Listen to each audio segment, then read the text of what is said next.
চলো এই বাচ্চা জাদুর সিং কেটে নিয়ে আমার বাচ্চার মাথায় লাগিয়ে দেই। এখন আমার মেয়েকে এখানে রেখে দিয়ে রানীর মেয়েকে এখান থেকে নিয়ে পালিয়ে যায়। 20 বছর পরে।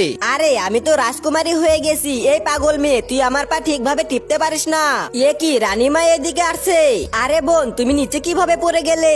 আরে এখানে কি হয়েছে? কিছু না রানীমা, আপনি চলে যান এখান থেকে। চল ভাগ এখান থেকে পাগল মেয়ে। আরে এ তো রাজকুমারী। রাজকুমারী, তুমি কি আমাকে বিয়ে করবে? হ্যাঁ হ্যাঁ অবশ্যই। এই দেখো, আমার জাদুর সিং দিয়ে তোমার জন্য জুস বানালাম, এখন তুমি আমার জন্য বানিয়ে দাও। আরে না, চলো আমিও চেষ্টা করে দেখি। এ তো কিছুই হলো না। তোমার সিংহে তো জাদুর শক্তি নেই, এখন তোমাকে আমি বিয়ে করতে পারবো না। প্লিজ আমাকে ছেড়ে যেও না, এই সব তোর জন্য হয়েছে। এই নে আমার হাতে মায়ের খা।